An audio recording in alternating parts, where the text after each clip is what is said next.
just come in and said he thought his team deserved to win. I wonder if you thought maybe your team deserved to win. I guess we are all slightly biased as coaches, and we definitely look at our side of the elephant. It's probably difficult to look from the other side of the elephant unless you are on top of it. I felt we performed well, and I felt that we were clearly on top first half. We definitely got momentum, had the better opportunities, probably should have scored. I thought second half were more even. They were a bit more on the ball. I thought throughout the game we defended very well. We limit basically Chelsea to half a chance for James on a corner. The rest for me was shots outside the box, which we're quite happy with. Then I thought we were really a threat when we went forward. Really good to go behind them, really good to run at them. And for me, maybe I'm slightly biased, I saw 5 very good chances to us. So if you look at the big chances, then probably up there for that. The Wizza header, the Dams chance, the Brian shot on a transition, the Keane free header on a set piece, and of course Sepp's big header. So I think if there should have been a winner, I think it should have been us. But I thought it was an even game, a good game between two teams. Very happy with our performance against a top club. Spent a few quid on players over the last year or two, and a good manager, and they're well coached. I was listening to you there. You said you defended well, but maybe in the second half, attacking in general, apart from that transition, was more difficult. You wish you had maybe more options on the bench, because I was looking at it thinking, much to work with. No, I think that's spot on. I think if you look at quality players they put on the pitch. I think was it called Neto? I think it's called from Wolves, 50, 60 million. Cole Palmer, maybe one of the best 10s in the division. Jackson done brilliantly for them. And what did Cucurella? One more. So I think it's fair to say they had a little bit more to shoot with than us. We have that in our squad. Unfortunately, some of them are injured. So I think, again, if we have something to shoot with, I think maybe they would have tipped it even more. Chelsea had to play Thursday, quick turnaround. When they're able to make changes like Madueke comes in, Nkunku, France International comes in, do you have much sympathy with that?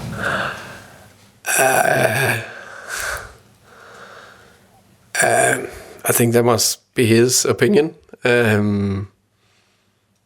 It's football. I know there's many games and a big program, but yeah. I can just look for our perspective. We try to deal with it when we have short turnarounds. Do you think 24 hours makes it? I mean, generally, just 24 hours. Yeah, I think it does. To be fair to that, I think it does. But that happens all the time. I had, I think, once this season where I felt that we were the team that had the least rest between games before we played our Carabao Cup quarterfinal against Newcastle. And the furthest away of all the other bigger clubs. So that definitely got bigger squads. That was the only time I raised it, because I don't think it was fair. All of them had one more day. So I think the 24 hours means something. If we have 2 days between, we'll deal with it. We'll manage, no problem. 3 days, that's good. Always, that's not a problem. Then there's a bigger talk about the amount of games over a year. Not for us. But if you play a lot of Europe and go far in the cups and all that, and need to play that Club World Cup, which is still ridiculous in my opinion, then I understand it's too much. Can I dwell on that? Why is the Club World Cup ridiculous? It's just another tournament. So how many wants the Club World Cup? Do you want it? I don't. Chelsea do. The club do. Yeah, it's one of the few, I think. Yeah. Do you watch it? Me? No. I'll enjoy my summer. I'll not watch it. No chance. Yeah. Does it ruin the competitive balance as well? Because there's going to be 2 clubs in the Premier League with over 100 million revenue extra. Does that concern you? That kind of thing? I think, from my point of view and where we are, can't really compete with that sort of money. The good bits is actually compete out here. So that's I'm very proud of, even that they have hundreds of millions more to spend than us. And if I should say one thing I said, I think we were closer to win than they were, which I'm very proud of. Brentford haven't won 8 home league games. You're so positive, and now you call that question. I was about to say, That's fine. sort of stat might be looking inwards sometimes, but after a performance like that, probably doesn't do, does it? Because you'll feel that you were the better team and you had quite conceivably enough chances to win that game. Yeah, I think I understand why you have to ask the question, because you haven't won in 8 games. Of course, there's it's definitely a stat I prefer not to have. The same way we couldn't win in the beginning of the season away from home. We won 5 on a bounce. Sometimes it goes up and down. Sometimes it's more consistently over a season. Sometimes it's not. But it's down to our performances we always look at. And I think we've been really consistent performance throughout this season. We just played 2 good games against 2 good teams, Newcastle and Chelsea. Everyone expect to fight for Champions League spot. Both games should easily have won. I think that which I'm very, very proud of. Today, I agree, we performed more than well enough to win. Same against Everton, same against Tottenham. Can't remember the other games we just played there. But so it's just games that we couldn't edge. With Sepp and Berg and Nathan Collins, obviously they've come back in as a centre-back partnership. How good was it to sort of be able to have them 2 playing together at the centre of the defence? I think they looked good before Sepp got injured, so I think they're a really good, interesting partnership, and I think they perform well today. Yeah, I like that. And how do they sort of complement each other? I think sometimes it's relationship between the 2 of them.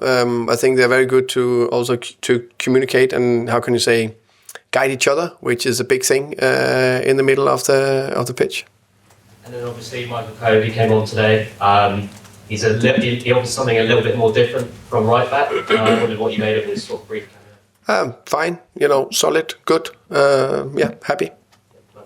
Thomas, just on the wider subject of the calendars, do you think it is affecting football negatively now? I mean, do you find that when you play teams who have been in Europe, or because there's a lot of talk as well about how this Premier League season is beginning to feel a little bit flatter. I don't know. I don't know what the right thing is. What is the perfect calendar? But the intensity in football goes up. Premier League, European football, and there's no doubt there is a limit to how good you can perform or at what intensity you can keep performing at over a year. That will affect performances. That will affect players. That will give more injuries. Do we need bigger squads then or not? Or do we need to find a better calendar? I don't know. One thing for sure, we can't keep adding. Doesn't work. Thomas, did you feel a bit kind of disrespected that Chelsea left out Palmer and Jackson today? No, I guess they got their reasons. Yeah. Did you look at the team sheet and think, it's not the garbage? No, I think Nkunku is a very good player. Jusper Hall is a very good player. They played then James and Gusto instead of Cucurella. Tosin, it's just a strong squad.